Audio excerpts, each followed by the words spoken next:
Can we justify our spending in this category when we're reading real smut? Let's talk about shopping and overconsumption as it pertains to books. Barnes & Noble or Barnes & Noble? I've officially hit rock bottom, so let's go to Barnes & Noble and buy 100 new books to feel better. You might be somebody who's not interested at all in bags, shoes, clothing. You might not shop at all. You aren't a product junkie. You're not looking at makeup. You're not even overbuying supplies to clean your house. But your book collection continues to grow and grow. You've read everything that has been suggested by your favorite book talker or your favorite book somebody on YouTube. You might go to Barnes & Noble with a new drop on Tuesday. Is it Barnes & Noble or Barnes & Noble? You might go to that store for the new drop on Tuesdays. You might have even converted a room into your library sanctuary, lady cave, she shed, but the consumption of books is definitely had an effect on your life. We're using books as our guide for this collecting mentality that some people have and that I definitely used to have in my 20s. And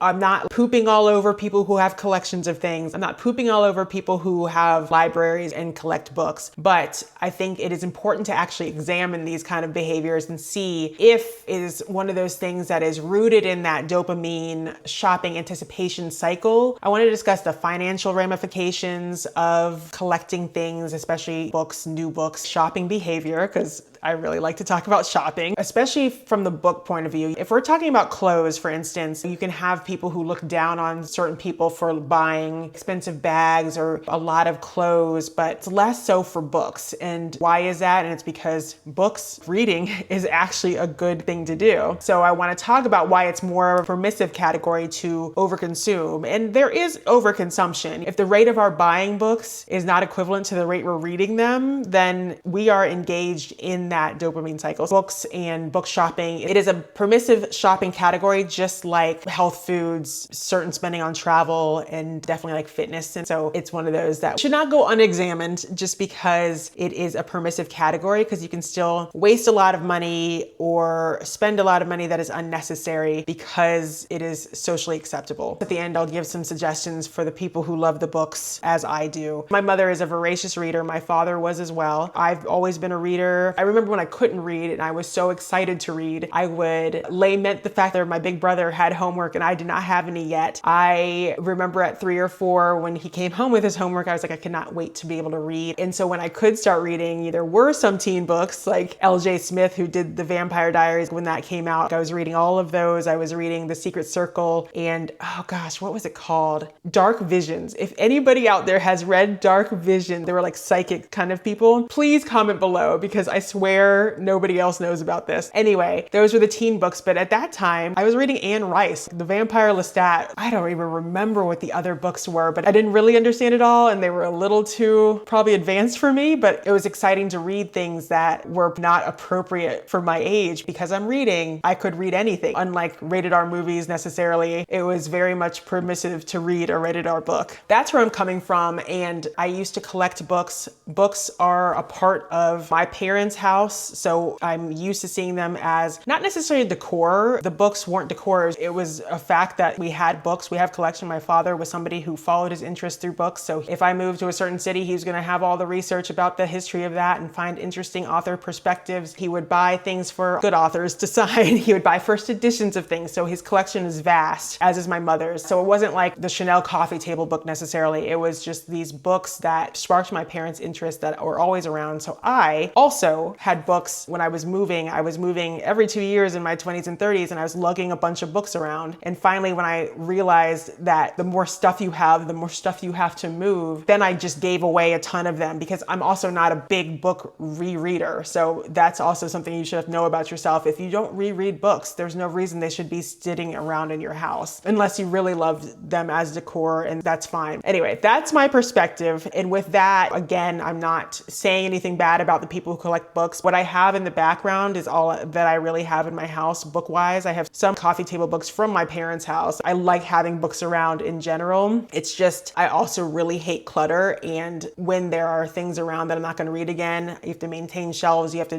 do all these things for these objects, and they end up ruling your life a little bit. I reread Twilight every year or two, and that's pretty much all I reread. I think about getting some Sarah J. Maas. I probably would like to reread that, but I can probably just get it from the library and see if it's something that that I want to keep rereading. Anyway, let's talk about shopping and overconsumption as it pertains to books, because it is, in some ways, it's kind of the same. Look at TikTok, look at Instagram. You'll see people behaving in ways that are very much what you see with the overconsumption of makeup, of bags. We're doing unboxing and hauls. And so these behaviors are very similar to the less acceptable overconsumption categories. So it's important to note that you don't get away scot-free from being part of that dopamine-driven reward cycle just because you're reading ostensibly, you're reading the books and not just buying them. But some of these collections you see and these TBR or to be read collections that people have, you're just wondering if shopping is becoming the real impetus and the real drive behind our book love. Besties, come meet at Barnes & Noble. I am here for one book in particular. However, I am always liable to be swindled into buying more books. Do I need them? No. Am I technically on a book buying ban?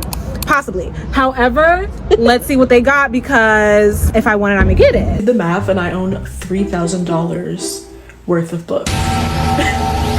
Literally, I'm cleaning my shelf. Currently, it's literally empty, and I'm out here like, oh, let me see how much it all costs. I have an illness. People are like, oh my gosh, like makeup girlies are expensive. People who like luxury items are expensive. The girlies who like books are also very expensive people. Like, do you see this? Do you see this? This is like, and you can't even see all of them because some of them are underneath everything, but it's expensive to like books. Very expensive, like over $3,000. Mind you, this is literally only 200 books. Like, this isn't that many. There are people out there who have like 500, 600 books in their occupancy. Those were just a couple of TikToks or Instagrams, whatever, that I saw that make you really wonder if it is for the love of reading, or are we addicted to buying? Are we addicted to buying books? I would say that I made a few videos about shopping, so I won't go into the overconsumption of those consumer items, just because you can see all of those tips and the mechanism behind wanting and all that stuff from my other videos. But books are a little different, right? Because when we're talking about books, we're thinking about past experiences, authors or books that have drawn you into this world, which is the most amazing thing about reading. Your mind is creating a world that the author is illustrating for you. Whether it's good or bad writing, it doesn't really matter, because your brain is putting it together, and it is the most amazing getaway. If you're watching this and you love reading, you know what I mean. Of course, other people could experience things differently, but that's how I've always experienced books. When you're really into it and you just cannot wait to find out what is happening to this character, it is amazing. And you're getting a dopamine / other neurotransmitter hit when you are really into that world, whether you're reading romantasy and it's a particularly juicy scene, or a character, I know it's controversial, but Fourth Wing, that book I couldn't put down, and I was just really excited for the rest of them. Didn't like the rest of them, but I was very much excited by that series. It's a book that I wanted to read again, and I just really loved Violet or whatever. I just couldn't put it down. So we go to the bookstore with that anticipation of going back into that cycle, like being really involved in a book and having it be something that you can't put down. Updated Fourth Wing collection. Full disclaimer, I do not have the largest Fourth Wing collection out there by far. I just collect the versions I like the most. As you can see, I collect a wide variety of books, so I just don't have space to collect only Fourth Wing. As a lot of you guys know, I spent a very long time collecting my Fourth Wing arcs. I have all 6 versions. But also, we get excited when we get to go look at the books, look at the colors. You'll see influencers and whatnot judging a book by its cover, but more importantly, judging how it's going to fit into the collection of pretty hardback books they already have. There's Mummy's mortgage. Oh, there's the food that we could have had this month. In it goes. Oh! There's our holiday to Bermuda going right in the cake. And it might be that they're buying these books because they're looking good in the library. The TBR, the to be read list, is so long. It's just like, I don't know when I'll get to this, if I will. You have the books, the anticipation of being excited about the book, and you have that I'm going shopping, I get to look around, I'm scavenging, hunting for the next thing, something that was recommended, something that I found on my own by an author I've read before. And you're taking all these home, you're putting them in your collection, and it gives you another another dopamine hit. So there's a lot of different little dopamine hits along the way when you're book shopping. We get that hunt, we are spending money in a category that feels good, and we are anticipating that dopamine hit when we really like a book. And then the collection, the fact that you have a burgeoning collection, and that's kind of exciting to have. Your house looks different. There's so many people just putting up these IKEA shelves now. You need 1,000 books to be considered an official library. And when I first moved in, I had 444. So I'm going to recount all of my books and see where we're at now. And that really gets them going because they have this comfortable chair and this nice little library basically that they have in their house, surrounded by other friends. Think about your books as your friends, and the anticipation of bringing more and more and more into that space is kind of exhilarating. So that's just something to be aware of in terms of how I feel like the book buying is changing or becoming a little more accelerated, especially with social media, when everybody's buying the same types of book, the same romantasy books. Everybody has XYZ in their collection. I'm not seeing as much big L literature, okay, judgy, whatever, but these books that are good stories, not necessarily well written, that people are buying and filling their homes with. I will, while we're talking about shopping for books, I will say that the books as decor, going to Home Goods and buying books is always a little bit weird to me, just because I feel like books are supposed to be read or something that interests you, and not just because it's black and white and or beige, it fits in with the house. That's just, I feel like, an interesting newer phenomenon. I don't feel like it was something like that before the internet, that you had people buying coffee table books just because they look good in the home. It was usually more based on interest, but that's neither here nor there. That's just kind of rounding out the shopping category and how books are just consumer items used for collections, used to spruce up the home and create that excitement, not just for reading. I'd say, yeah, my question would be, shouldn't our collecting match our reading? It just doesn't make sense that we're just continuing to buy when our to be read lists are getting longer and longer, and that really pushes the arrow in favor of book buying being the excitement of the buy more than just the excitement of actually being able to read the thing. Reading books, definitely a hobby. Buying books, not reading them, buying more books, also a hobby. A little more controversial, or something that I'm a little more tentative about. Like, I get nervous about talking about this. When we talk about books being in the permissive spend category, we know that it's because reading is an intellectual exercise, expands your horizons, can make you more empathetic because you're reading about different people in different situations. If we're thinking about today, when you look at the book talk, when you look at other things, everybody's kind of reading the same books. It's the Sarah J. Maas will start people off, and then you read the Fourth Wing series. You're getting into other Sarah J. Maas's books, like you got to read them all before you move on. But then Quicksilver, Lightlark, all of these other books that we all hear. And there's Kristen Hanna coming in there with really great historical fiction and things that make you feel like, whew, it's not all romantasy and poor writing. Some of it is actually stimulating, or at least it's something that you can, honestly, let's just use the first person. It's something that I can tell my mom I'm reading and not be embarrassed, because some of these titles, y'all, when my mom is asking me what I'm reading, as she asks me frequently, and I have to say, oh, you know, these are the things that keep me from going shopping or wanting to think about stores. These quick dopamine hit little romance novels, love them. But the thing that makes buying books a permissive category is that there's an intellectual level that we're resting on, and reading is good for the brain. But is there something to be said for the fact that these books, some of them are pure smut? I was on the airplane coming back from Denver reading one of those hockey romance books, and had to kind of, you know, I have my iPad with like the big writing because, you know, it's more fun because I can see better.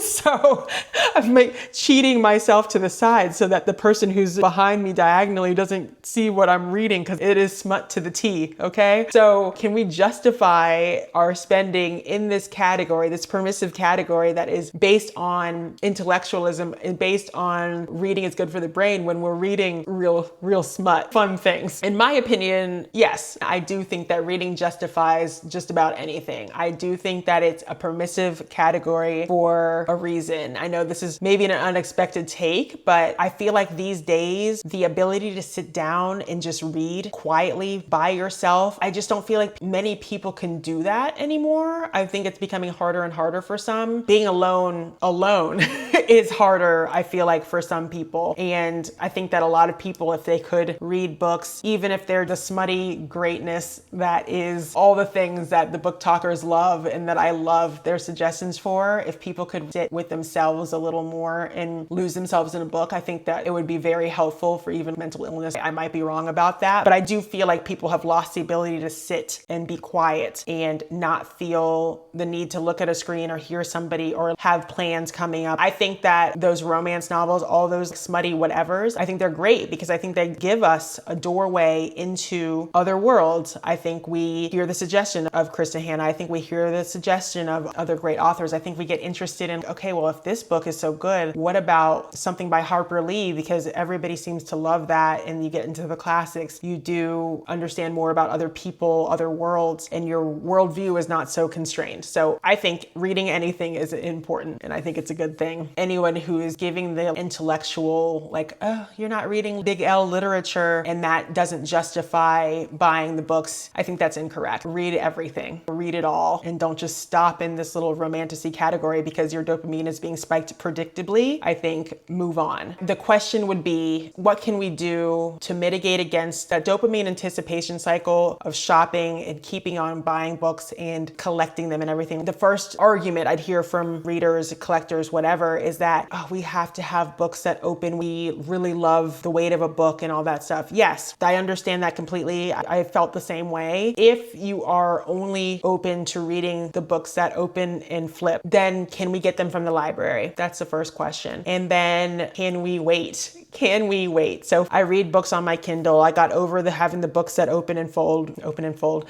I got over physical books when I had to move them all the time. Nobody knows that I'm reading 50 Shades of Grey was the first thing that I read on a Kindle, but it was just like, this is great. Now nobody knows what I'm reading and I can read it in peace. So that's also another benefit. But if we can get those books, those physical books from the library, that could be helpful. And if it is a factor of you also thinking, I want this for my collection, and shouldn't the books in your collection be books that you love, that you really love and you'll read again? Because otherwise it's clutter. If we have things around, many things around that we don't intend to pick up again and that we don't really love, what's the point in keeping it? Wouldn't you want to read the book for free first before you're sticking it on your shelves? If really it is about the book and not about your collection in your home. I've seen people talk about their vast amount of books, saying that they only keep things that they love so much and that they'll definitely read again. But if you have that many books, how are you getting back to them? And everybody wants that new book that they haven't discovered, the new series that they can get into and love. So the likelihood that you're getting back to those old books is very, very small. And I'm only saying this because I want people to realize the lies that they're telling themselves. You are more likely collecting this because of this dopamine, serotonin, whatever cycle that is going on, than that you really love this book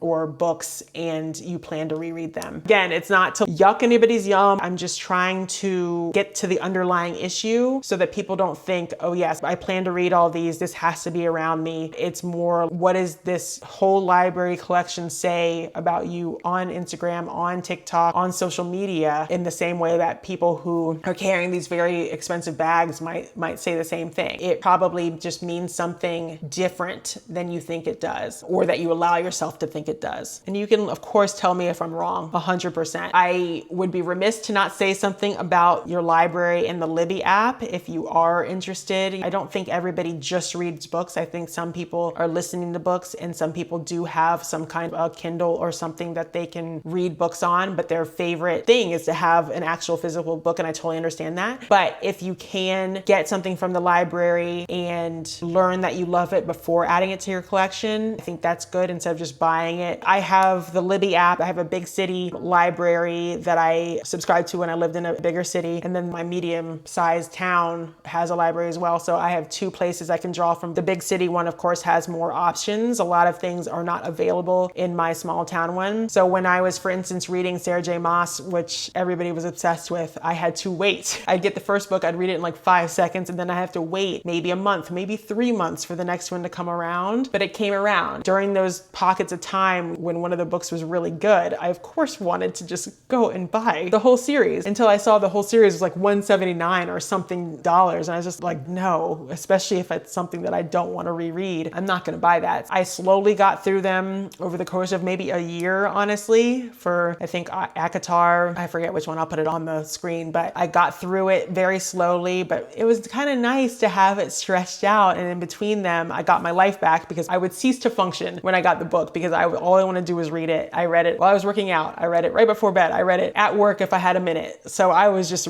reading.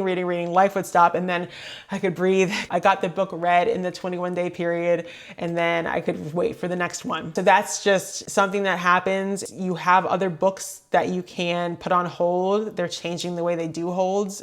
Maybe just the library that I go to, but still, it's just great to have because I have access to everything and it's free. If there's something that I really wanted to read that neither library had, yes, I would have to maybe buy it or find somebody's old copy. But there are so many books in this world that you're really not missing out, especially when your favorite book talker gives you a suggestion and you're just like, I didn't like it. That's also made me a little less into book talk when I start reading some things and I'm just like, for all the hype, it just wasn't good enough for me. Anyway, I think for book people, the library has got to be a part of your book arsenal. You should be utilizing it because at this time, we're not buying first editions. We're not buying books that are going to withstand the test of time. And we're also not necessarily buying books that you want to pass down from generation to generation. You might, some of them, no judgment. But again, when it's not, big L literature, things aren't written the way like 50 Shades of Grey, are you giving that to your granddaughter and excited about whatever? So you have to just think about the money that you are $3,000 on books that are everywhere that aren't going to be resold because there's so many of them that are selling and they're omnipresent. You don't want to not be able to go on a trip. You don't want to not be able to go out to dinner or do the things you want to do because you have bought all of these hardback books for your collection. So yeah,